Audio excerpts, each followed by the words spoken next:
We live? Yep. Hello, everybody. My name is Landon Meier. My company is Hyperflesh.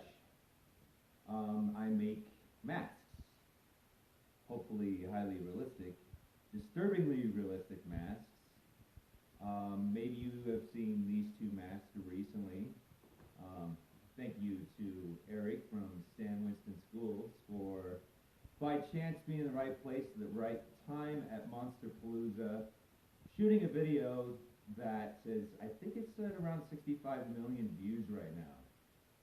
It's been awesome and a bit overwhelming for me, answering thousands of emails, but very cool. Thank you, Winston School. And also thank you guys for giving me this opportunity today to talk a little bit about my masks. So, this is my home and studio, workplace. Today we have my girlfriend, Ashley P. Gill. She'll be filming. Say hi, Ashley.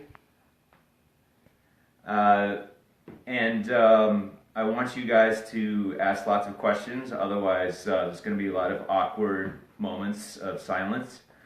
But let's start off by showing the video that went insane on all the interwebs. So right over here on Winston School's page, we've got this crazy video. Turn that volume down.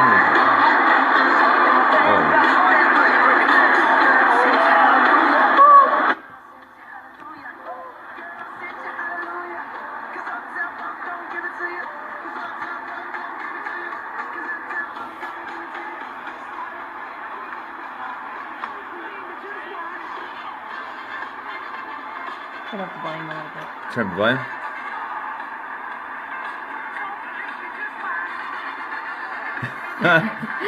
I love it. Let's see how you back at this. Eric with Winston Schools just happened to be in the right place at the right time and shot just a great little piece of footage. Unbelievable. I've never seen anything like it. So, once again, thank you guys. So, where should we begin? Let me see. We also, at this point, want to show you guys best way to get in contact with me. I would say the best way right now to find out what I've been up to lately, follow me on my Hyperflesh Facebook page.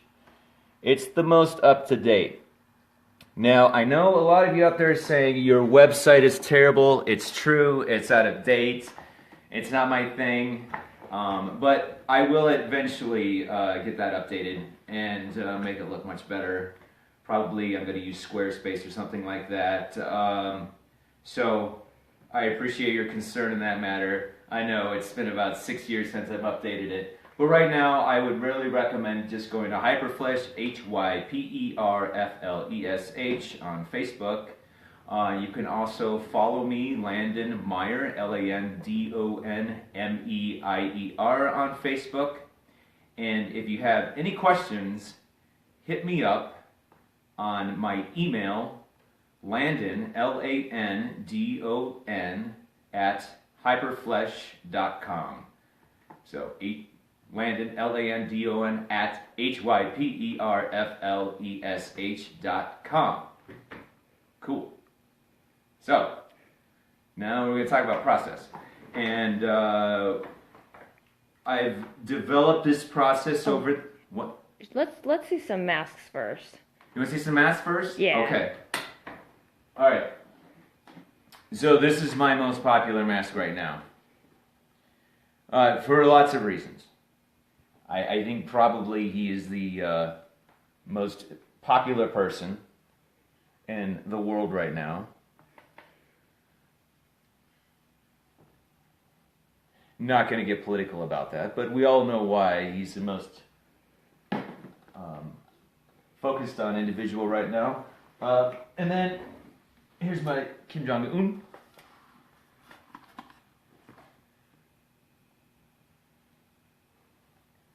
And a little bit about these. I'll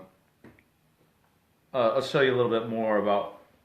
I talk a little bit more about my process, but I try to retain the translucency of the silicone. These are all silicone. I guess I should mention that. A lot of the most of the pigments are actually embedded in the silicone instead of like the mask at the end being just superficially painted. I try to not do too much painting on the outside, and the painting I do is going to be very translucent because I want to retain that translucency. I think it reads for more realistic skin. But okay, so let's take a look at some of these other masks. Let's see here. Which one should I show people? This is one of my favorites, actually. I think sculpt-wise, this is one of my favorite. Oh,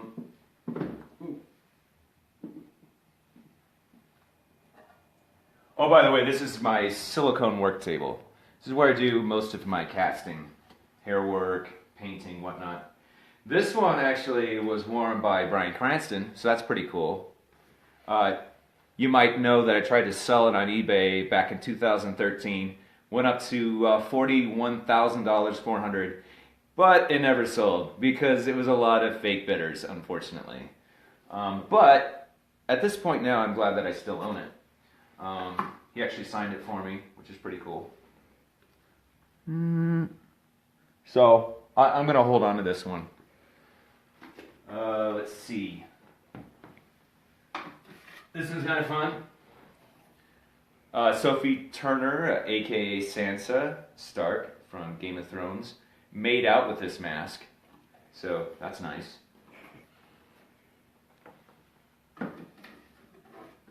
There's a lot of one-offs in here. I mean, ones that I like the Stephen Colbert. I wasn't exactly too happy with that one. The likeness is a little off. The eyes are a little big. And I also made that when he was transitioning from his Comedy Central show to his I don't know if it's NBC or CBS. So I wasn't sure if he'd retain that same popularity. But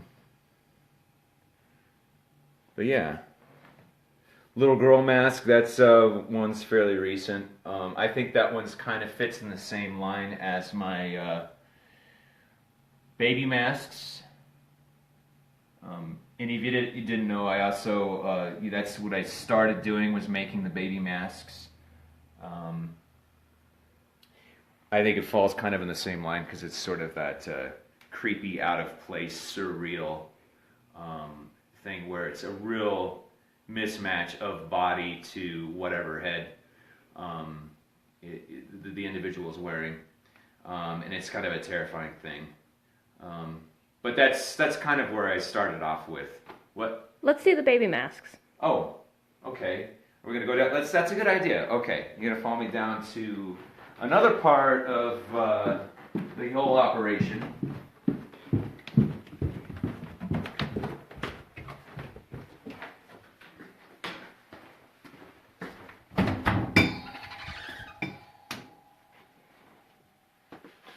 This room is creepy. And very dirty. So, the lights going on. So this is my paint room, and I've set up this carousel system. Essentially, I can make 24 of these at once.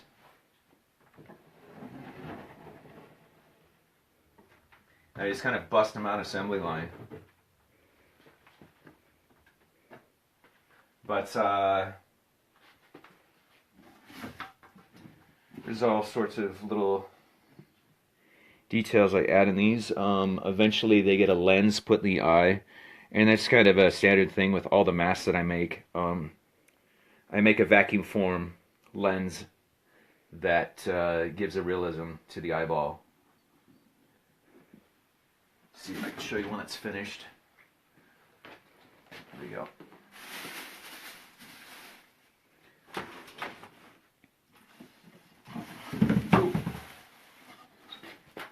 You see the reflection off the eyes.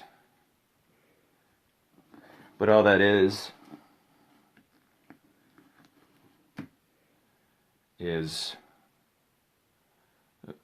just this vacuum form that I Jimmy rigged, slapped together, and you can use it in my oven with a shop vac. And then I have another company cut them for me.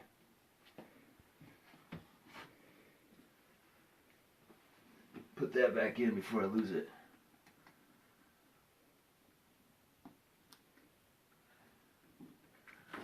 This may be good. Oh, go ahead. What are these masks for? What market are you trying to go for? I'm not specifically searching for any market. I approach all my masks. What mask would I like to wear? What would be fun to wear around town? So generally they're topical, humorous. Initially, this is kind of overriding everything I do. I like the surreal factor. So with the baby masks, obviously an adult walking around with a baby head is kind of a terrifying image. And I think that even extends to the celebrity masks that I make. I think they have more of a punch if they're topical or humorous, or maybe even a little terrifying.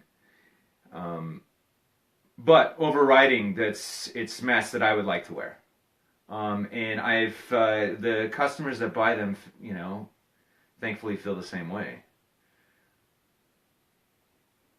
Okay. Did that answer that? Yeah. Why don't you show us the process on how you get started with your 3D masks? Well, I was going to show you. I'm just recently I've moved over to fancy schmancy technology. But before I was doing everything traditionally, where I was doing a clay sculpt. Here's a couple of the original ones. There's Tyson. And it's kind of fun on him is I actually drew the tattoo on the sculpt, and then when I did the mold, it lifted off onto the mold, and it then once it's on the mold, then it's easy to then paint it in to the right location on the mask.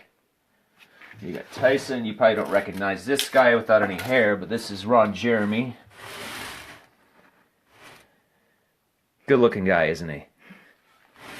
Anyways, so yes, clay sculpture, that's what I did, traditional molding casting. But now I've recently moved in, last year and a half, to doing computer sculpting with a program called ZBrush. And from there, I will take that file, turn it into a 3D mold, and then print it on a 3D printer. And printer I use is the Luzbot 5. It's this amazing machine. It's got a big print area, which is kind of difficult to find in the kind of low-end consumer market. But generally I'm able to print anything that I need to print in the front side of the face and then the back side of the head. Let's go to check out ZBrush. Is that what we should do next? Yeah. Okay.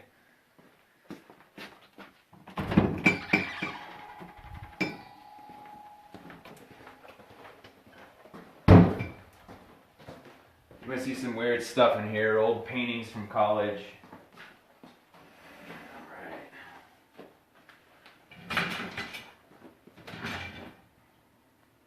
I like insects, so see a lot of insects on the wall.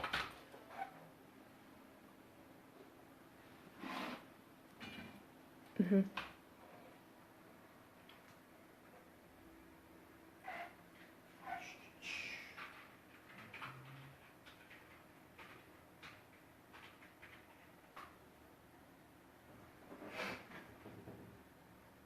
All right, here you've got Trump.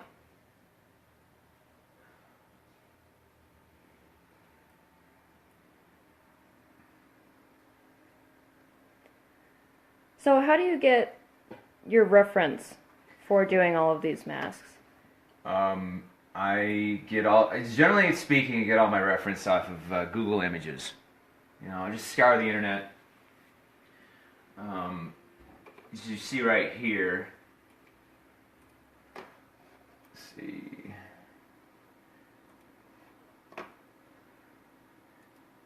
And I got different categories, like I'm like, okay, side view.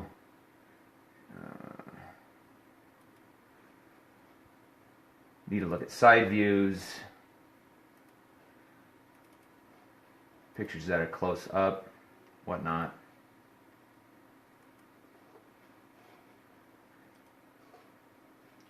And I've got this nice big monitor. All the monitor is I think it was like $400. It's, you know, 4K monitors are pretty cheap these days, and it works out great for me.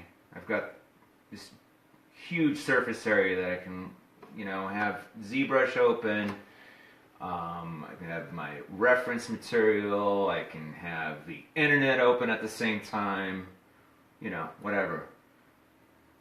But generally speaking, and this is what's the nice thing with ZBrush, is you can set up, if you have a really good front image and a really good side image. Let's see, floor.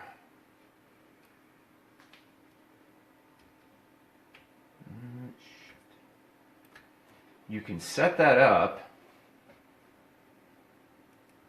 and have direct reference.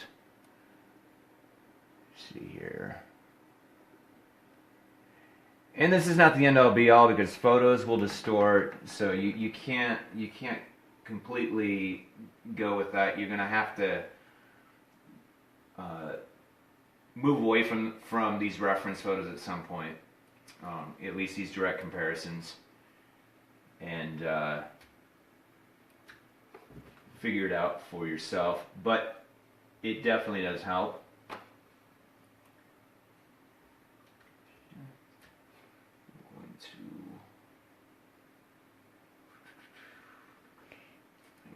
What's the name of the printer that you use again, and what company? Where are they from?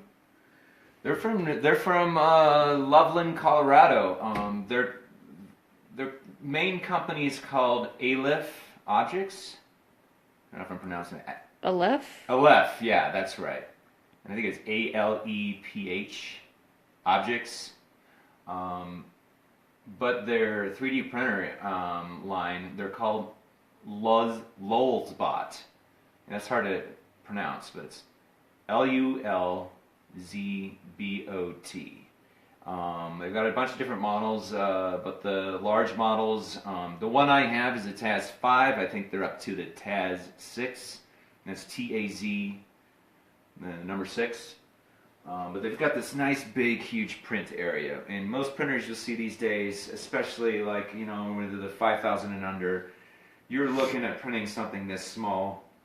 This has a nice, you know, I think it's 12 by 12 by 10 and a half inches that you can print. And I need that to print as large as I'm printing these heads. Let's see, leave the floor off there. So after this process and after you feel like a sculpt is finished, then do you take it up to the 3D printer? I do. What I have to do next, see, open, no. See if I can find any of the molds. See. What? Why don't you take us upstairs so we can see the mold? Okay. Yeah, I'll show you the molds. Anyway, so then I take this image, and in the same program, I will convert it into a mold, which is the actual negative. I actually like to show you what that is, because then you'll get to see it upstairs. This is Kim Jong-un.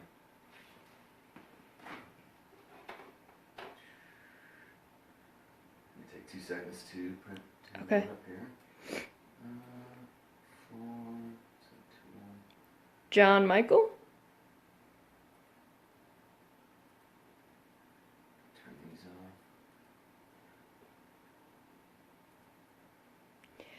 off. The cost difference. Hey Landon, Yeah. what is the cost difference between like a traditional, or is there a cost difference between traditional sculpting versus computer sculpting and 3D printing? There's an initially a much bigger difference in overhead. ZBrush is going to cost you $700, $800. 3D printer, you're looking at around 2,500. So, yeah, initially you're looking at a lot more investment. For me, though, it's paid off pretty quickly. If you don't want to make that investment, obviously clay sculpture, the clay itself, you can get 50 pounds of clay for $25. The whole setup, armature, whatever, that really doesn't really cost you much of anything. So, big difference initially. Cool? Hold I was on. going to try and load up I don't know what happened to my mold. Landon, we've got another question. Okay. Give me. Yes. It's from Steve Neeson. Okay. What's up, Steve?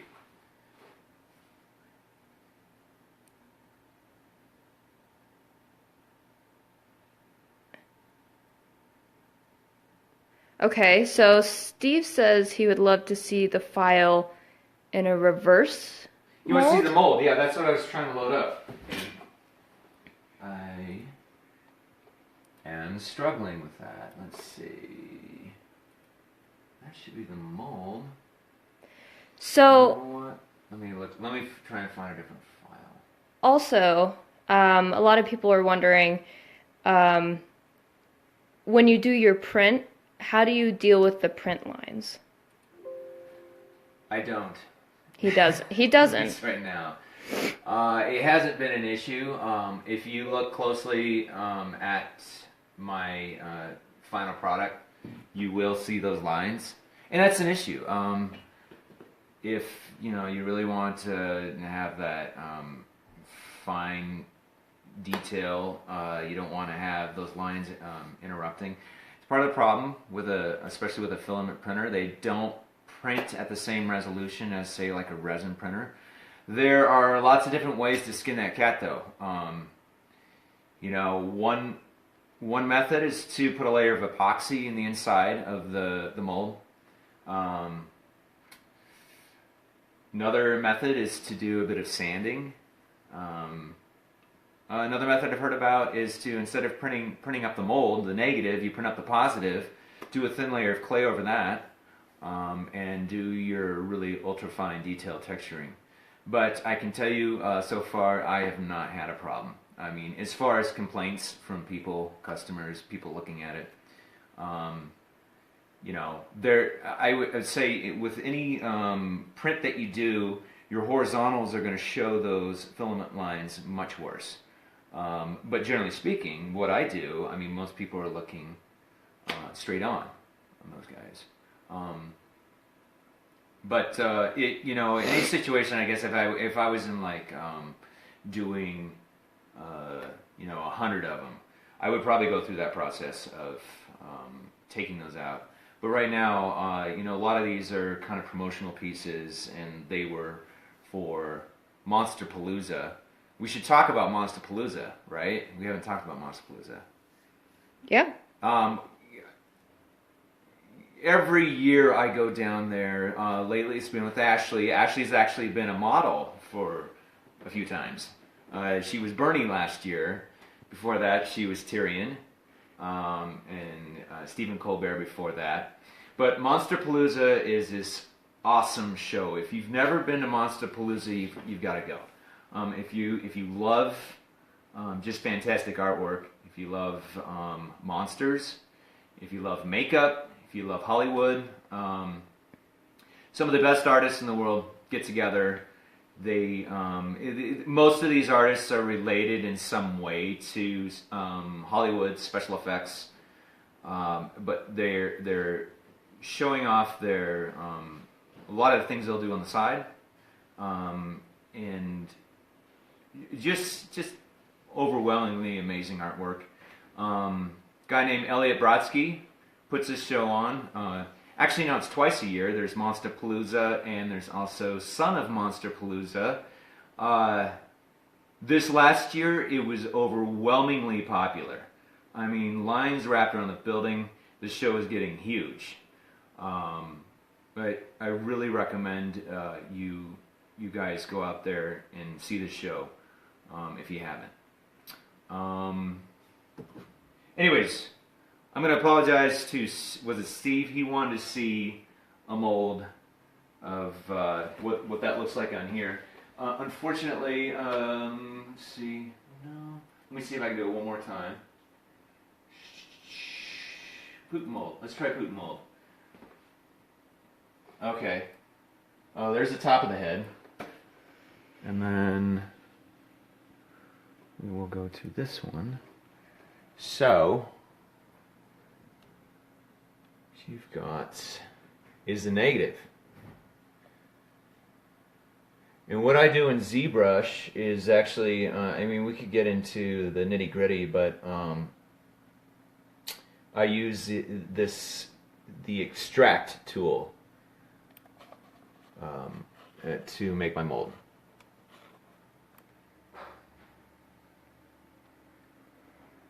Can we show people how that translates after the print? Yes. All right. I take this file, and I take it upstairs to my weld spot. How long do prints generally take? Prints take way too long. It's a 40-hour plus process. It depends on the resolution you're printing, and also depends on obviously how much material is needed for the print.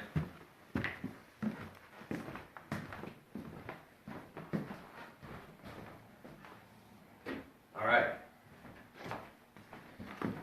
Here is the Putin mold. With the sculpting and the printing and then the actual silicone process, how long does it take you to make one of these masks? Or how long did it take you to make one of these masks via traditional sculpture? Okay, ZBrush has definitely, in the 3D printing, has definitely made the process easier.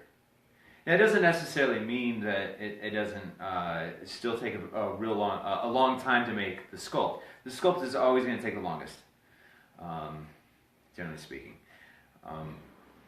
Until I'm happy, satisfied with the sculpt, it's not done. So, if I'm under a time constraint, maybe I get the sculpt done in a couple of weeks. If I'm not under a time constraint, I'll take months on a sculpt sometimes. But sculpt's the longest. From once you have the sculpt,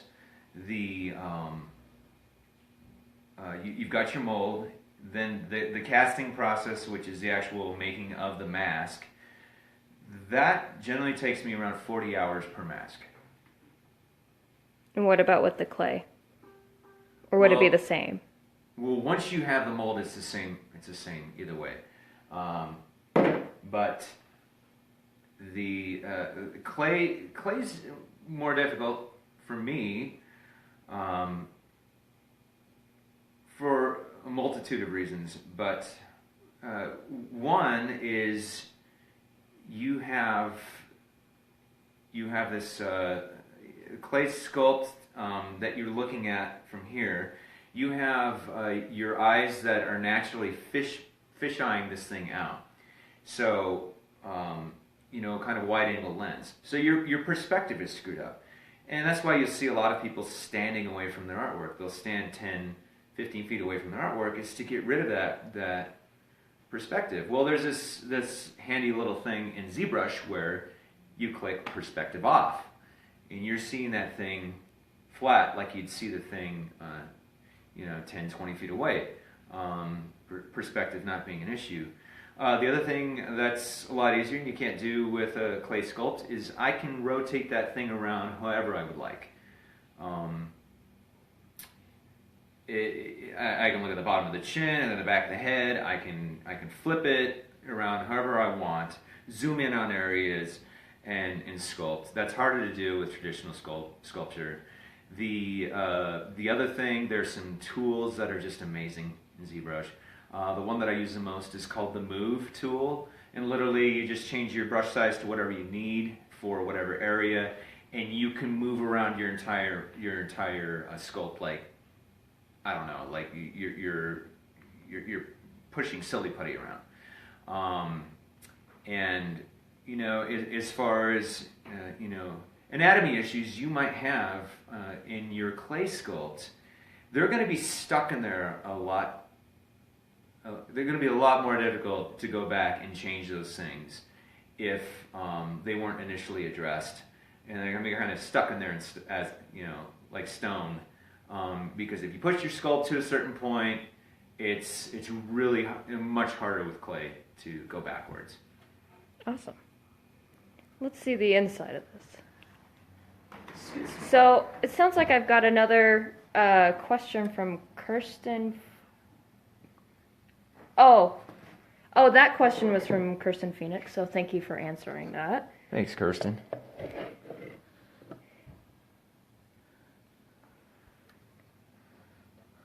And I tell you guys right now, I'm still in the experimental. I'm always in the experimental stages. If you're not learning as an artist, then what are you doing? But you can see the texture is a little overboard here. My latest line of sculpts, the Kim Jong-un and Putin, they're a little over the top. And the reason that is that I'm trying to find a balance right now between once you get your sculpt out of ZBrush and it's translated into a 3D printed mold, you lose a lot of that detail. So I've been trying to exaggerate it in ZBrush, and then hopefully it comes out to the level I want. Here I went a little overboard, but still dialing that in.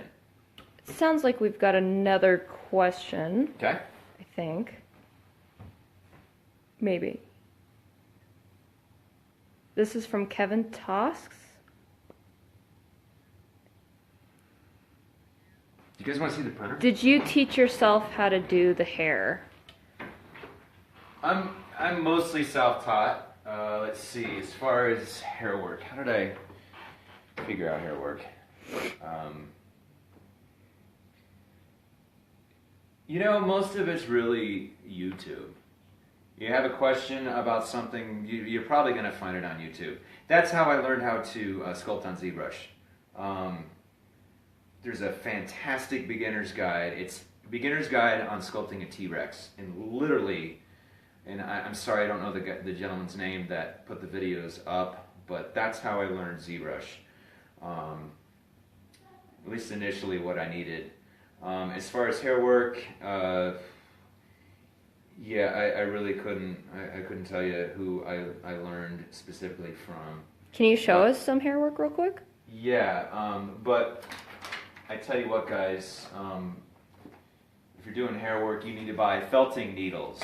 Felting needles are something that was created for the art of felting, but they seem to work really well with also putting hair in. Got my felting needles here. These are different gauges. The 30 will punch in a lot more hair, is a lot more coarse. 40 is going to be a lot finer. And let's see here. So what I do is I buy weave. You got some weave there. You can find it online.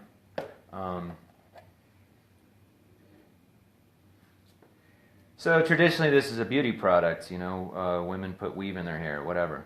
But it's also great for what I do. So I cut off some of the weave like that. Also, just a side note, if anyone is looking on how to punch hair, you can also learn that information from the Stan Winston School.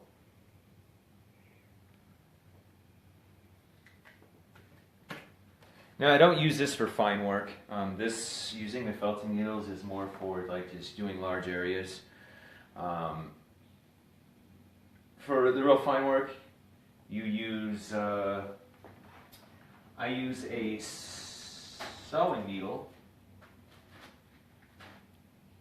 and you break the tip off, creating a little fork, and then you can put it either in a pin vise or even X-Acto blade, and you actually punch one hair at a time. I'm trying to find my here. So eyebrows, we're done with that, and you probably can't see that little fork, but each little hair is punched individually. But this here, I'm going to show you on my poor Charlie here. Charlie's seen better days. This is probably the way Charlie Sheen really looks. Poor guy. Anyways, this is a throwaway mask, but I will demonstrate. Let me.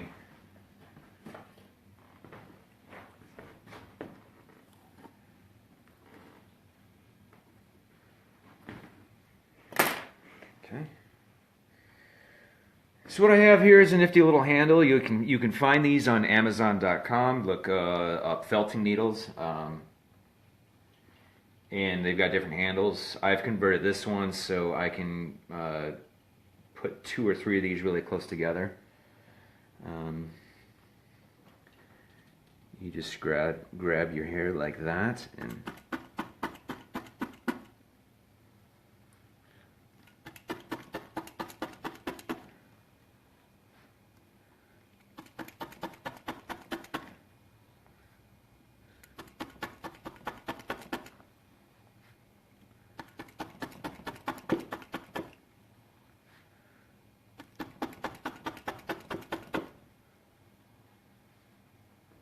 ooh. And I'm by no means the end-all be-all expert on this. This is not my forte, but you know, something I have to do to make my masks. I would say, you know, check out Stan Winston School's video on that. I know they've got a couple of different videos in relation to applying hair. So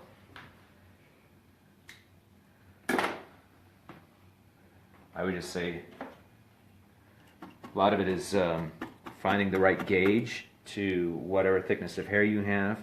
And one thing I'll do on my masks is I'll actually paint the scalp like a darker color. And you can really, you know, you can see that it's pretty rough, but then again, who cares? Especially when you paint the scalp like a darker color, no one's going to see it.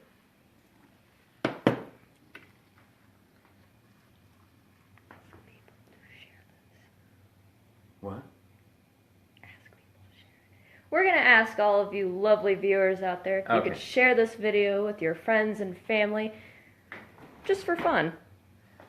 Yes, share this video, please. I'd like to do more of these. Thank you again to Stan Winston Schools for allowing me to do this and using their Facebook live feed.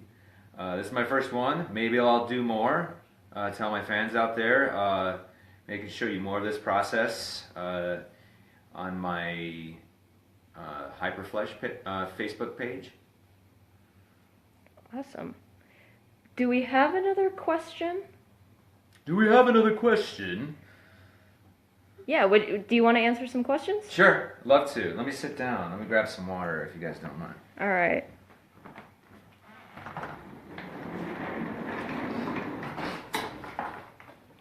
Okay. First question. This is from Regina Farrell.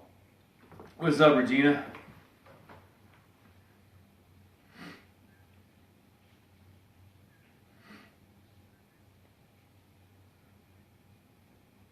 Oh, that's an interesting question. We're actually working on that right now. Regina wants to know if there is a cheaper version of your masks for, Halloween costumes or anything like that. Cheap is a word I don't want to be associated with what I do. But that said, I realize there's a lot of people that can't afford a $4,500 mask. I'm entertaining that idea, and I'm still trying to figure that out. What would be a price point that would be acceptable? How would I produce something that would be of, a quality that I would still be proud of? Maybe it wouldn't be done by me at all. Maybe I would outsource it to somebody, but yeah, and then what would that price point be? Would it be a $40 mask, or would it be more around, what I sell my latex baby heads for? Would it be more around the $500 range? Yeah, that's something I'm definitely considering. Okay, do we have another question? Chris Steffens. What's up, Chris? How durable is the hair? Can you brush it? Can you wash it? What can you do with it? I buy a really high-end synthetic, and basically the higher-end synthetics, you can style them with a curling iron. They're usually up to 350 degrees Fahrenheit. They're really durable. They, like some of the cheaper wigs, you notice that the hair is kind of it stretches easily and it tangles. This hair doesn't do that as much. Yeah, you can maintain it like you would regular hair. And actually, I would recommend that to people that buy my masks, especially the Trump. You're going to want to learn how to style it. You're going to have to learn the art of styling Trump's hair, because eventually the style is the hair is gonna fall away and get out of place. Yeah, so it's actually one of the things you're gonna have to do when you buy one of my masks, especially something like the Trump, is learn that process.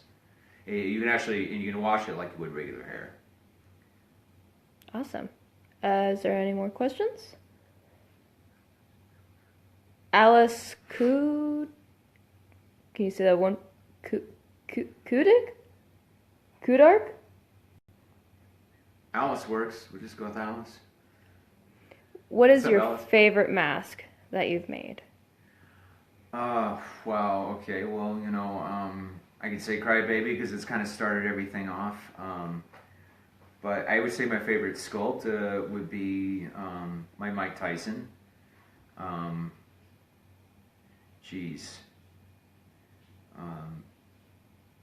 Lately, though, my favorite mask to wear is actually the little girl mask, and people are terrified with that one. Can you tell us a story about what happened with that mask? With the little girl mask? Yeah, it's one of my moments of terrifying interactions. Can you go get it too while you Yes. tell this lovely story?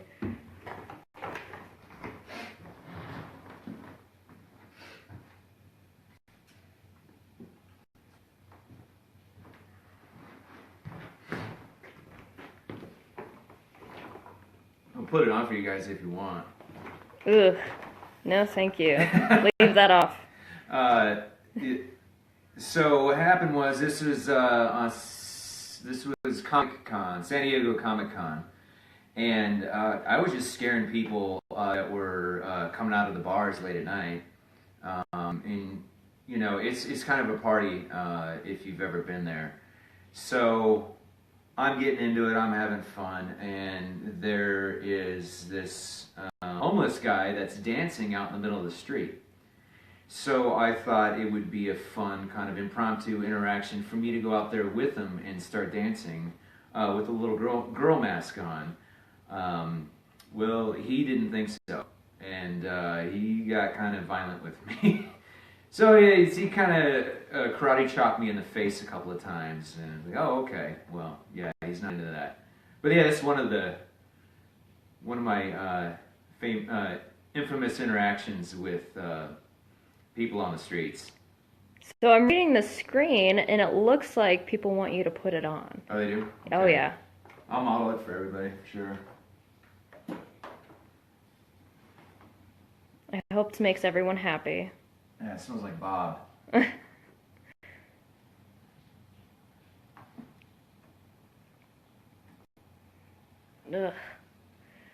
It's gross.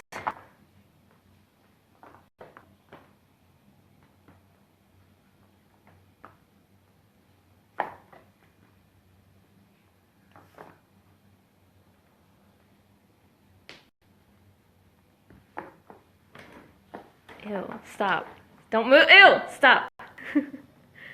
Sorry, everyone. I get freaked out by this. Try waking up in your house and seeing this every day.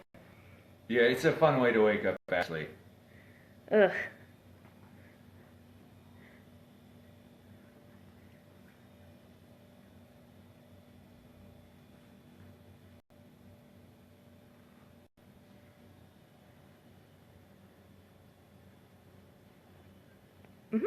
So, we've got some requests for the both of us to put on the Trump and Kim mask and do some ridiculous dance moves. I'm not doing any dance. I'll put it on for you. I can dance because I'm a great dancer. You're gonna dance? Yeah. Well, how are we both gonna put them on? Who's gonna hold the camera? We're gonna prop it up. Prop it up where? We're gonna find a place to prop it up. You're crazy.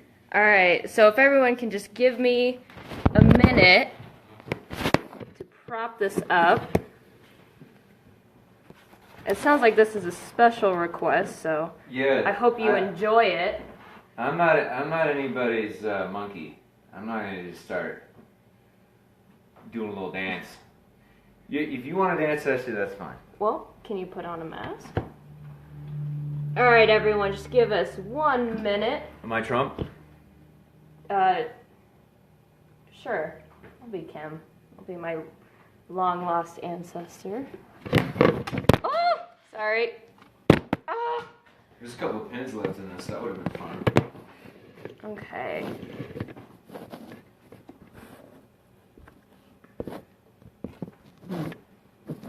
What are we doing? What did this Facebook Live thing turn into? I don't know. I could try and dance like It's Trump all was dancing. Matt's fault.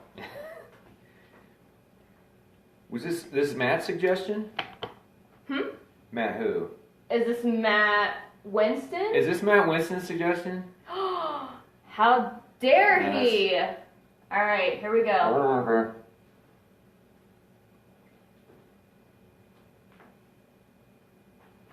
Oh, you look beautiful, babe. You're so beautiful. So, how are they dancing in the video? I think that's about how they're dancing. That's it. That's all I'm dancing. That's enough of this torture, Matt. Your hair's sticking up.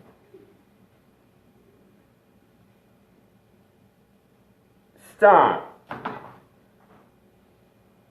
Alright, well, I think that's about it, babe. Is that it? Yeah? Is there any last things you'd like to say to your audience? No?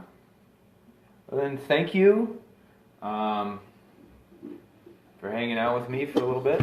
Oh, here finger? Yeah. Whatever. Hopefully we'll do another live session Ooh. soon. Oops. Hold on.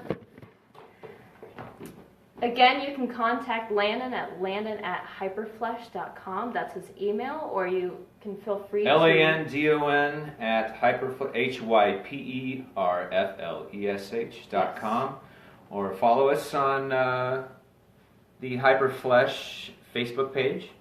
You know, you can even hit up Landon Meier on Facebook. Other than that... Again, thank you to the Stan Winston School. Yes. Thank you, Stan Winston Schools. I mean, the awesome video that you guys put up. We got 65 million views. Thank you so much. Is that it? I think that's it. That's it. All right. All right. All right. See you We'll later. see you all Goodbye. soon. Thank you so much. Hit finish.